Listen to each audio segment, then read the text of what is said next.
ఓం శాంతి. ఈరోజు మురళి డేట్ 30 మే 2025. బాబా చెప్తున్నారు, మధురమైన పిల్లలు, మీరిప్పుడు శాంతిధామానికి సుఖధామానికి వెళ్ళేందుకు ఈశ్వర్య ధామంలో కూర్చుని ఉన్నారు. ఇది సత్యమైన సాంగత్యము. ఇందులో మీరు పురుషోత్తములుగా అవుతున్నారు. ప్రశ్న: పిల్లలైన మీరు తండ్రి కంటే గొప్పవారు, తక్కువవారు కాదు. ఎలా? జవాబు: బాబా చెప్తున్నారు, పిల్లలు, నేను విశ్వానికి అధికారిగా అవను, మిమ్మల్ని విశ్వానికి అధికారులుగా చేస్తాను. అంతేకాక బ్రహ్మాండానికి కూడా అధికారులుగా చేస్తాను. శ్రేష్టాతి శ్రేష్టమైన తండ్రినైనా నేను పిల్లలైన మీకు నమస్కరిస్తున్నాను. అందువలన మీరు నాకంటే గొప్పవారు. నేను అధికారులైన మీకు నమస్కారం చేస్తున్నాను. మిమ్మల్ని ఇంత గొప్పవారిగా చేసే తండ్రికి మీరు మళ్ళీ నమస్కరిస్తారు. ఓం శాంతి. మధురాతి మధురమైన ఆత్మీక పిల్లలకు నమస్తే. కానీ పిల్లలు బాబా నమస్తే అని బదులు కూడా చెప్పరు. ఎందుకంటే బాబా మనల్ని బ్రహ్మాండానికే కాక విశ్వానికి కూడా అధికారులుగా చేస్తారని పిల్లలకు తెలుసు. తండ్రి కేవలం బ్రహ్మాండానికి మాత్రమే అధికారిగా అవుతారు, విశ్వానికి అధికారిగా అవ్వరు. పిల్లలను బ్రహ్మాండానికి విశ్వానికి రెండిటికి అధికారులుగా చేస్తారు. కనుక గొప్పవారు ఎవరో చెప్పండి? పిల్లలే గొప్పవారు కదా. అందుకే పిల్లలు మళ్ళీ నమస్కరిస్తారు. బాబా, మమ్మల్ని మీరు ఇంత గొప్పవారిగా బ్రహ్మాండానికి విశ్వానికి అధికారులుగా చేస్తున్నారు. కనుక నమస్తే బాబా అని పిల్లలు అంటారు. ముస్లింలు కూడా మాలికుం సలాం, సలాం మాలికుం అని అంటారు కదా. నిశ్చయం ఉన్న పిల్లలకు ఈ ఖుషి ఉంటుంది. నిశ్చయం లేకుంటే ఇక్కడకు ఎవ్వరూ రాలేరు కూడా. ఇక్కడకు వచ్చిన వారికి మేము మానవ గురువుల వద్దకు రాలేదని తెలుసు. మనుష్య తండ్రి టీచర్ లేక మనిషి గురువు వద్దకు వెళ్ళటం లేదని మీకు తెలుసు. మీరు ఆత్మిక తండ్రి, ఆత్మిక టీచర్, ఆత్మిక సద్గురువు వద్దకు వచ్చారు. ఆ మనుషులైతే అనేక మంది ఉన్నారు, కానీ వీరైతే ఒక్కరు మాత్రమే ఉన్నారు. వీరి పరిచయం ఇంతకుముందు ఎవరికీ లేదు. రచయిత రచనల గురించి ఎవరికీ తెలియదని భక్తి మార్గంలోని శాస్త్రాలు కూడా ఉంది. తెలియని కారణంగానే వారిని అనాథులు అని అంటారు. బాగా చదువుకున్న వారైతే మన ఆత్మలందరి తండ్రి ఒక్క నిరాకారుడేనని అర్థం చేసుకోగలరు. వారు వచ్చి తండ్రి, టీచర్, సద్గురువుగా కూడా అవుతారు. గీతలో కృష్ణుని పేరు ఎంతో ప్రసిద్ధమైంది. గీత సర్వశాస్త్రాల శిరోమణి, ఉత్తమోత్తమైనది. గీతనే మాతా పిత అని అంటారు. ఇతర ఏ శాస్త్రాలను మాతా పిత అని అనరు. శ్రీమద్ భగవద్గీత మాత అని మహిమ చేయబడుతుంది. భగవంతుని ముఖ కమలం నుండి వెలువడిన గీతా జ్ఞానం. తండ్రి అత్యంత ఉన్నతమైన వారు కనుక వారే ఉన్నతోన్నతమైనదిగా గాయనం చేయబడిన గీతను గానం చేసి ఉంటారు. గీతనే రచయిత అవుతుంది. మిగిలిన శాస్త్రాలన్నీ దాని రచన అయిన గీత ఆకులే. గీత ద్వారా సృష్టింపబడినవే. రచన ద్వారా ఎప్పుడూ వారసత్వం లభించదు. లభించిన అల్పకాలానికి మాత్రమే. ఇతర శాస్త్రాలు అనేకమున్నాయి. వాటిని చదవటం వలన అల్పకాల సుఖం ఒక జన్మకు మాత్రమే లభిస్తుంది. వాటిని మనుషులే మనుషులకు చదివిస్తారు. ఎన్ని రకాల చదువులున్నాయో అవన్నీ మనుషులకు అల్పకాలం కొరకు చదివిస్తారు. అల్పకాల సుఖం లభిస్తుంది. మరుసటి జన్మలో మరొక చదువు చదవలసి వస్తుంది. ఇక్కడ ఒక్క నిరాకార తండ్రి మాత్రమే 21 జన్మలకు వారసత్వంను ఇస్తారు. దీనిని మనుషులు ఎవ్వరూ ఇవ్వలేరు. వారు పైసాకు కొరగాకుండా తయారు చేస్తారు. తండ్రి విలువైన వారిగా చేస్తారు. ఇప్పుడు తండ్రి కూర్చుని పిల్లలకు అర్థం చేస్తారు. మీరందరూ ఈశ్వరుని పిల్లలే కదా. సర్వవ్యాపి అన్నందువలన ఏమీ అర్థం చేసుకోలేరు. అందరిలో పరమాత్మ ఉంటే ఫాదర్హుడ్ అయిపోతుంది, అంటే పితృత్వం అయిపోతుంది. అందరూ తండ్రులే అయితే వారసత్వం ఎక్కడి నుండి లభిస్తుంది? ఎవరి దుఃఖంను ఎవరు హరిస్తారు? తండ్రినే దుఃఖహర్త సుఖకర్త అని అంటారు. తండ్రి దుఃఖంను పోగొడతారు అంటే ఏ అర్థము రాదు. తండ్రి కూర్చుని అర్థం చేస్తున్నారు. ఇప్పుడిది రావణరాజ్యం. ఇది కూడా డ్రామాలో ఫిక్స్ అయింది. అందుకే చిత్రాలలో కూడా స్పష్టం చేసి చూపించారు. మనం పురుషోత్తమ సంగం యుగంలో ఉన్నామని పిల్లలైన మీ బుద్ధిలో ఉంది. తండ్రి పురుషోత్తములుగా చేసేందుకు వచ్చారు. బ్యారిస్టరీ, డాక్టరీ మొదలైనవి చదవటం ద్వారా పదవులు పొందుతారు. ఈ చదువు ద్వారా మేము ఫలానాగా అవుతామని భావిస్తారు. ఇక్కడ మీరు సత్యమైన వారి సాంగత్యంలో కూర్చుని ఉన్నారు. దీనివల్ల మీరు సుఖధామంలోకి వెళ్తారు. సత్యధామాలు కూడా రెండున్నాయి. ఒకటి సుఖధామం, రెండు శాంతిధామం. ఇది ఈశ్వరుని ధామం. తండ్రి రచయిత కదా. ఎవరైతే తండ్రి ద్వారా అర్థం చేసుకుని తెలివిగల వారిగా అవుతూ పోతారో వారి కర్తవ్యం సేవ చేయటం. తండ్రి అంటున్నారు, ఇప్పుడు మీరు అర్థం చేసుకుని తెలివిగల వారిగా అయ్యారు కనుక శివాలయానికి వెళ్ళి తెలపండి. వీరిపై ఫలాలు, పుష్పాలు, వెన్న, నెయ్య, ఉమ్మెత్తు పూలు, గులాబీ మొదలైన వెరైటీ ఎందుకు సమర్పణ చేస్తారు అని అడగండి. ఈ సమయంలో పిల్లలైన మిమ్మల్ని తండ్రి చదివిస్తున్నారు. మనుషులెవ్వరూ చదివించరు. మిగిలిన ప్రపంచమంతటా మనుషులే మనుషులను చదివిస్తారు. మిమ్మల్ని భగవంతుడే చదివిస్తారు. ఏ మనిషిని భగవంతుడని ఎన్నటికీ అనరు. లక్ష్మీనారాయణులు కూడా భగవంతుడని అనరు. వారిని దేవీ దేవతలని అంటారు. బ్రహ్మ, విష్ణు, శంకరులను కూడా దేవతలని అంటారు. భగవంతుడు ఒక్క తండ్రి మాత్రమే. వారు సర్వాత్మల తండ్రి. అందరూ ఓ పరంపిత పరమాత్మ అని అంటారు. వారి సత్యమైన పేరు శివుడు. పిల్లలైన మీరు శాలిగ్రామాలు. పండితులు రుద్రయజ్ఞంను రచించినప్పుడు శివలింగాన్ని పెద్దదిగా చేస్తారు. శాలిగ్రామాలను చిన్నవిగా చేస్తారు. ఆత్మలను శాలిగ్రామాలని అంటారు. శివుడు అనగా పరమాత్మ. వారు అందరికీ తండ్రి. మనమంతా బాయి అంటే సోదరులము. బ్రదర్హుడ్ అంటే సోదరత్వము అని అంటారు కూడా. తండ్రి పిల్లలమైన మనమంతా సోదరులమే. అయితే సోదరులుగా ఎలా అయ్యారు?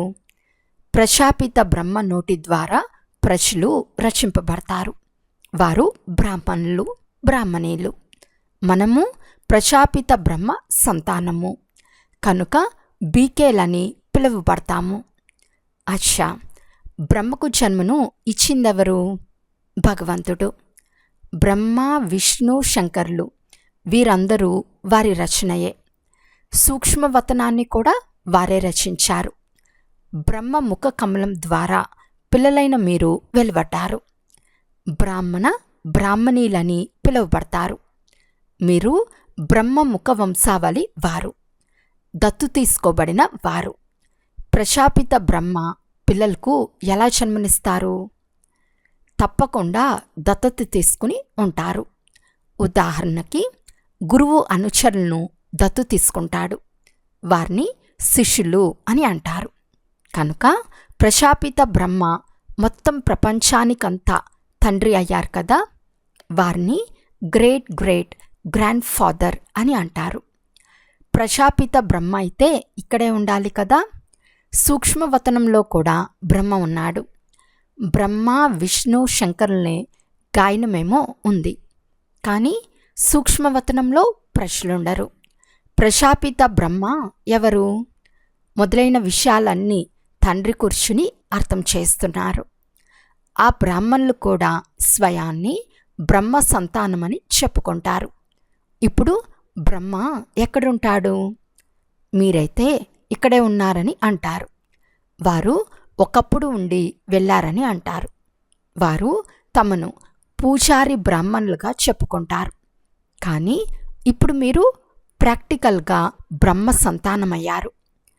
ప్రజాపిత బ్రహ్మ పిల్లలు పరస్పరం సోదరీ సోదరులవుతారు. బ్రహ్మను శివబాబా దత్తత చేసుకున్నారు. నేను ఈ వృద్ధ శరీరంలో ప్రవేశించి మీకు రాజయోగం నేర్పిస్తానని చెప్తున్నారు. మనుషులను దేవతలుగా చేయటం మనుషుల పని కాదు. రచయిత అని తండ్రిని అంటారు. భారతీయులకు తెలుసు. శివ జయంతి కూడా జరుపుకుంటారు. శివుడు అందరికీ తండ్రి. దేవీ దేవతలకు ఈ రాజ్యంను ఎవరిచ్చారో మనుషులకు తెలియదు. స్వర్గ రచయిత పరమాత్మ.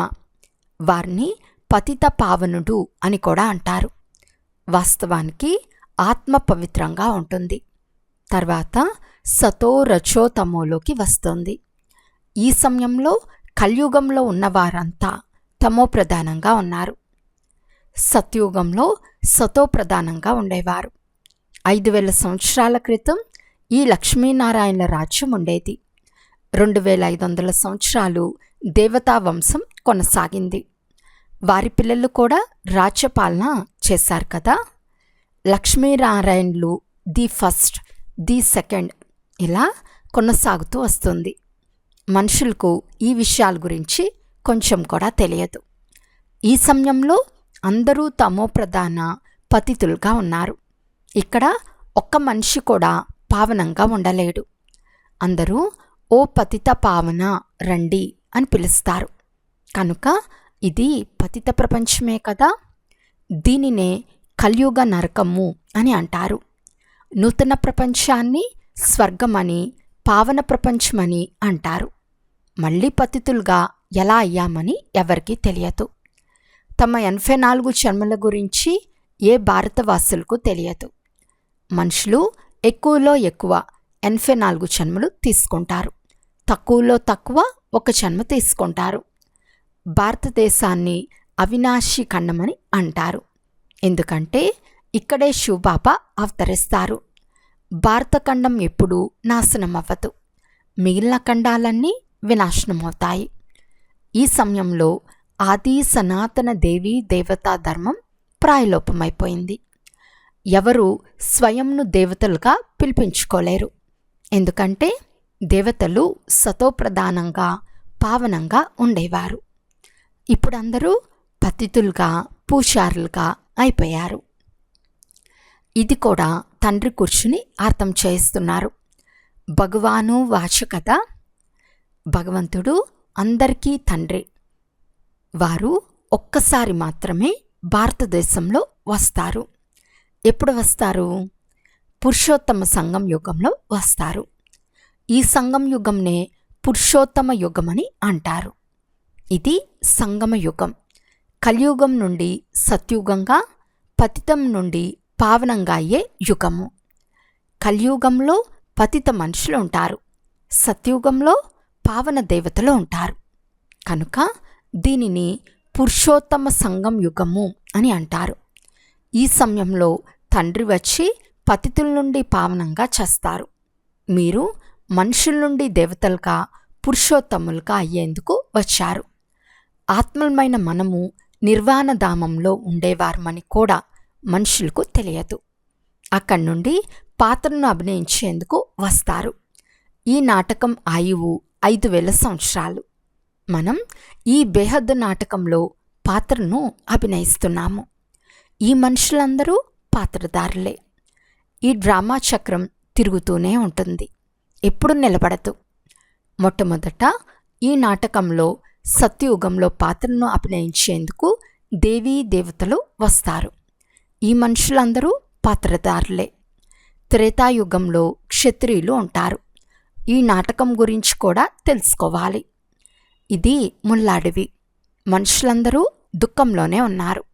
కలియుగం తర్వాత మళ్ళీ సత్యుగం వస్తుంది. కలియుగంలో అనేక మంది మనుషులు ఉన్నారు. సత్యుగంలో ఎంతమంది ఉంటారు? చాలా కొద్ది మందే ఉంటారు. ఆది సనాతన సూర్యవంశీ దేవీ దేవతలే ఉంటారు. ఈ పాత ప్రపంచం ఇప్పుడు మార్పు చెందుతుంది. మానవ సృష్టి నుండి మళ్ళీ దేవతల సృష్టి జరుగుతుంది. ఆది సనాతన దేవీ దేవతా ధర్మం ఉండేది. కానీ ఇప్పుడు స్వయాన్ని దేవీ దేవతలని పిలిపించుకోరు. తమ ధర్మంనే మర్చిపోయారు. కేవలం భారతీయులు మాత్రమే తమ ధర్మాన్ని మర్చిపోయారు. హిందూస్థానంలో ఉన్నందున హిందూ ధర్మమని అంటారు. దేవతలు పావనంగా ఉండేవారు. ఇక్కడుండేవారు పతితులు కనుక స్వయాన్ని దేవతలమని చెప్పుకోలేరు. దేవతలను పూజిస్తూ ఉంటారు. స్వయాన్ని పాపులమని నీచులమని అంటారు. ఇప్పుడు తండ్రి చెప్తున్నారు, మీరే పూజలుగా ఉండేవారు, తర్వాత మీరే పతిత పూజారులుగా అయ్యారు. హంసోకు అర్థం కూడా తెలపబడింది. వారు ఆత్మనే పరమాత్మ అని అంటారు. ఇది అసత్యమైన అర్థం. అసత్య శరీరం, అసత్య మాయ. సత్యుగంలో ఎలా అన్నారు? తండ్రి సత్యమైన ఖండాన్ని స్థాపన చేస్తారు. రావణుడు మళ్ళీ అసత్య ఖండంగా చేస్తాడు. ఇది కూడా తండ్రియే వచ్చి అర్థం చేస్తారు. ఆత్మ అనగా ఏమిటి, పరమాత్మ అనగా ఏమిటి, ఇది కూడా ఎవరికీ తెలియదు. తండ్రి చెప్తున్నారు, మీరు ఆత్మలు, బిందువులు. మీలో 84 జన్మల పాత్ర నింపబడి ఉంది. మనము ఆత్మలము. ఎలా ఉన్నామో కూడా ఎవ్వరికీ తెలియదు. నేను బ్యారిస్టర్ను, ఫలానా అని మాత్రమే తెలుసు. ఆత్మను గురించి ఒక్కరికి కూడా తెలియదు. తండ్రి వచ్చి తెలియచేస్తున్నారు, మీ ఆత్మలో 84 జన్మల అవినాశి పాత్ర నిండి ఉంది. అది ఎప్పుడూ నాశనం అవ్వదు. ఈ భారతదేశమే పుష్పాల తోటగా ఉండేది. సుఖమే సుఖముండేది. ఇప్పుడు దుఃఖమే దుఃఖముంది. ఈ జ్ఞానాన్ని తండ్రి ఇస్తున్నారు. పిల్లలైన మీరిప్పుడు తండ్రి ద్వారా కొత్త కొత్త విషయాలు వింటారు. అన్నిటికంటే కొత్త విషయం, మీరు మనుషుల నుండి దేవతలుగా అవ్వాలి. మనుషుల నుండి దేవతలుగా అయ్యే చదువును ఏ మనుషులు చదివించలేరు. భగవంతుడు చదివిస్తారు. ఆ భగవంతుణ్ణి సర్వవ్యాపి అని అనటం నిందించుట అవుతుంది. ఇప్పుడు తండ్రి అర్థం చేస్తున్నారు, నేను ప్రతి 5000 సంవత్సరాల తర్వాత వచ్చి భారతదేశాన్ని స్వర్గంగా చేస్తాను. రావణుడు నరకంగా చేస్తాడు. ఈ విషయాలు ప్రపంచంలోని వారెవ్వరికీ తెలియదు. తండ్రి వచ్చి మిమ్మల్ని మనుషుల నుండి దేవతలుగా చేస్తారు. మలిన వస్త్రాలను శుభ్రపరిచారని మహిమ కూడా ఉంది. అక్కడ వికారులే ఉండవు. అది సంపూర్ణ నిర్వికారి ప్రపంచం. ఇప్పుడిది వికారి ప్రపంచం. హే పతిత పావన, రండి, మమ్మల్ని రావణుడు పతితులుగా చేశాడని పిలుస్తూ ఉంటారు. కానీ రావణుడు ఎప్పుడు వచ్చాడో, ఏం జరిగిందో ఎవరికీ తెలియదు. రావణుడు ఎంతో నిరుపేదలుగా చేసేశాడు. భారతదేశం 5000 సంవత్సరాల క్రితం చాలా ధనవంత దేశంగా ఉండేది. బంగారు, వజ్ర వైడూర్యాల మహల్లు ఉండేవి. చాలా ధన సంపదలు ఉండేవి. ఇప్పుడు దాని గతి ఏమైంది? కనుక ఒక్క తండ్రి తప్ప ఎవ్వరూ కిరీటదారులుగా చేయలేరు. శివబాబా భారతదేశాన్ని స్వర్గంగా చేస్తారని ఇప్పుడు మీరు చెప్తారు. ఇప్పుడు తండ్రి చెప్తున్నారు, మృత్యు మీ ఎదురుగా నిల్చుని ఉంది. మీరు వానప్రస్థులు. ఇప్పుడు తిరిగి వెళ్ళాలి. కనుక స్వయాన్ని ఆత్మగా భావించి నన్నొక్కరినే స్మృతి చేస్తే పాపాలు భస్మైపోతాయి. ఆశా, మధురాతి మధురమైన అపురూపమైన పిల్లలకు మాతాపిత బాప్తాతాల ప్రియ స్మృతులు మరియు గుడ్ మార్నింగ్. ఆత్మిక పిల్లలకు ఆత్మిక తండ్రి నమస్తే. ఆత్మిక తండ్రికి ఆత్మిక పిల్లల యొక్క ప్రియ స్మృతులు మరియు నమస్తే నమస్తే నమస్తే. ధారణ కొరకు ముఖ్య సారము. ఫస్ట్ పాయింట్, మేము బ్రహ్మ ముఖవంశావళి బ్రాహ్మణులము. స్వయం భగవంతుడే మమ్మల్ని మనుషుల నుండి దేవతలుగా చేసే చదువు చదివిస్తున్నారు. ఈ నశాలో ఖుషీలో ఉండాలి. పురుషోత్తమ సంగం యుగంలో పురుషోత్తమంగా అయ్యే పురుషార్థం చేయాలి. సెకండ్ పాయింట్, ఇప్పుడు మనది వానప్రస్థావస్థ. మృత్యు ఎదురుగా నిల్చుని ఉంది. తిరిగి ఇంటికి వెళ్ళాలి. కనుక తండ్రి స్మృతి ద్వారా అన్ని పాపాలను భస్మం చేసుకోవాలి. వరదానము: జ్ఞానమనే తాళం చెవి ద్వారా భాగ్యం యొక్క తరగని ఖజానాను ప్రాప్తి చేసుకునే మాలామాల్ భవ. సంగం యుగంలో పిల్లలందరికీ తమ భాగ్యాన్ని తయారు చేసుకునేందుకు జ్ఞానమనే తాళం చెవి లభిస్తుంది. ఈ తాళం చెవిని ఉపయోగించండి. ఎంత కావాలో అంత భాగ్యం యొక్క ఖజానా తీసుకోండి. తాళం చెవి లభించింది మరియు చాలా సంపన్నంగా అయిపోయారు. ఎవరు ఎంత సంపన్నంగా అవుతారో అంత సంతోషం స్వతహాగానే ఉంటుంది. సంతోషమనే ప్రవాహం తరగకుండా అవినాశిగా ప్రవహిస్తూనే ఉన్నట్లు అనుభవం అవుతుంది. వారు సర్వ ఖజానాలతో నిండుగా సంపన్నంగా కనిపిస్తారు. వారి వద్ద ఏ విధమైన అప్రాప్తి ఉండదు. మాలామాల్ అంటే అర్థము సంపన్నంగా అవ్వటము. స్లోగన్: తండ్రితో సంబంధం మంచిగా ఉంచుకుంటే సర్వశక్తుల కరెంట్ వస్తూ ఉంటుంది. అవ్యక్త సూచన: ఆత్మిక రాయల్టీ మరియు పవిత్రతా పర్సనాలిటీని ధారణ చేయండి. ఎంత పవిత్రత ఉంటుందో అంత బ్రాహ్మణ జీవితం యొక్క పర్సనాలిటీ ఉంటుంది. ఒకవేళ పవిత్రత తక్కువగా ఉంటే పర్సనాలిటీ కూడా తక్కువగానే ఉంటుంది. ఈ పవిత్రత యొక్క పర్సనాలిటీ సేవలో కూడా సహజంగా సఫలతను ఇప్పిస్తుంది.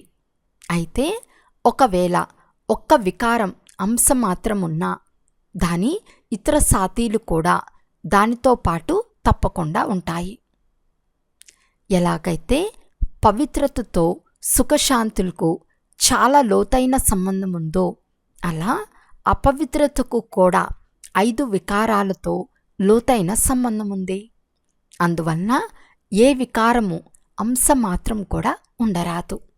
అప్పుడు పవిత్రత యొక్క పర్సనాలిటీ ద్వారా సేవ చేసేవారు అని అంటారు. అచ్చా, ఓం శాంతి.